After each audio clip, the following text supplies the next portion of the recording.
Kim Reynolds is set to respond to President Joe Biden's State of the Union speech. Here's everything you need to know about the Iowan governor.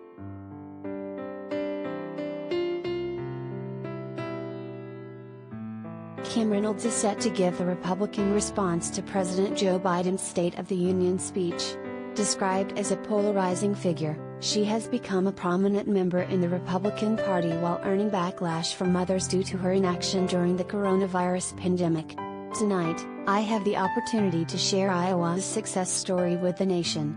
Tune in as I deliver the official GOP response to Biden's #SoTo this evening. She tweeted.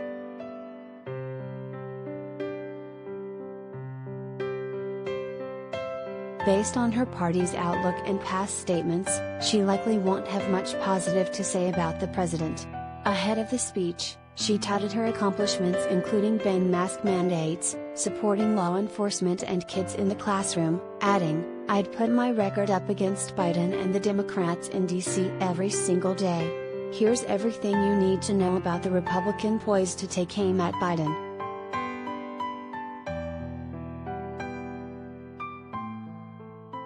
1. Reynolds is the governor of Iowa.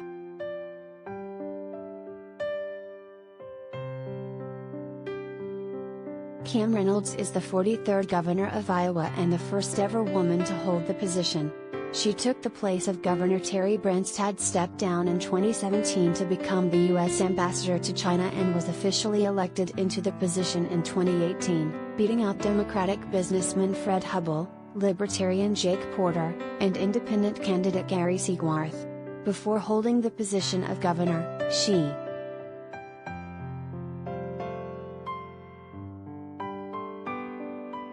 served 4 terms as Clark County Treasurer. She then became a senator in 2008 and served as lieutenant governor for 2 terms.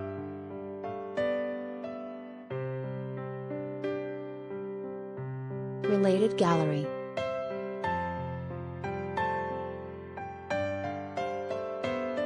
Joe Biden supporters celebrating, pics.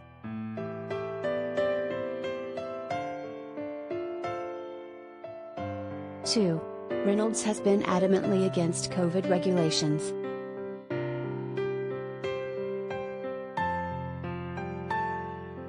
Reynolds took a clear stance against COVID regulations including mask requirements, vaccine mandates and remote learning.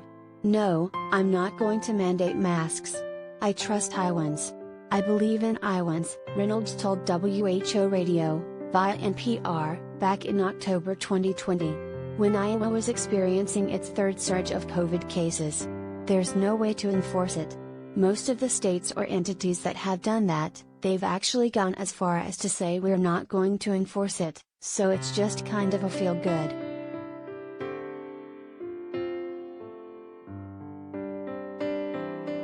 Despite the backlash and fact that Iowa had highest death tolls of 1,200 at the time, she doubled down on her beliefs. "We can get there without a mask mandate. I believe that and that's what I'm going to consistently do," she said at the time via the Gazette. However, weeks later in November 2020, she folded. "No one wants to do this. I don't want to do this," Reynolds, a Republican, said at a news conference Monday where she announced a new health proclamation enforcing mask usage. "If Iowans don't buy into this, we'll lose," she continued. "Businesses will close once again, more schools will be forced to go online, and our healthcare system will fail." By February 2021, she lifted all COVID regulations on Iowan businesses.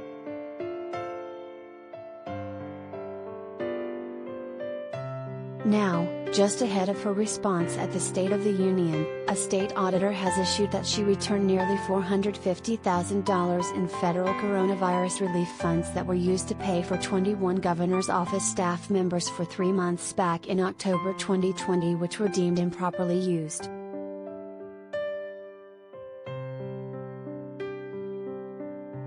Three.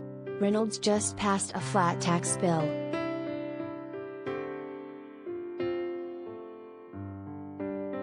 On the same day as her response to President Biden's State of the Union address, Reynolds passed a $2 billion flat tax law for the state of Iowa. The bill states that Iowa's state tax will lower gradually until it reaches 3.9% statewide. The plan is said to eliminate taxes on retirement and lower taxes on corporations by an estimated amount of $2 billion.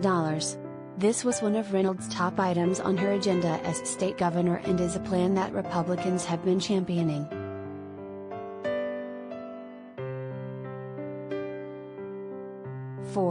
Reynolds is a polarizing figure in Iowa.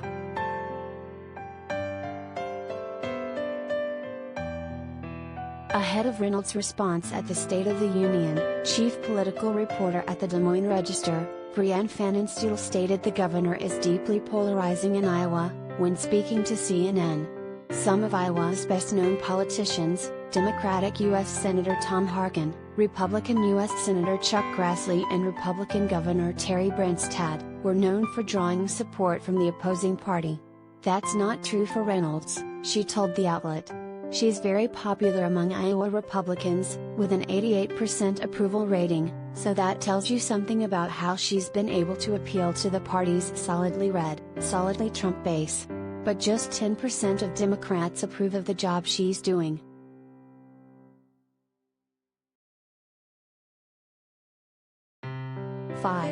Reynolds values family.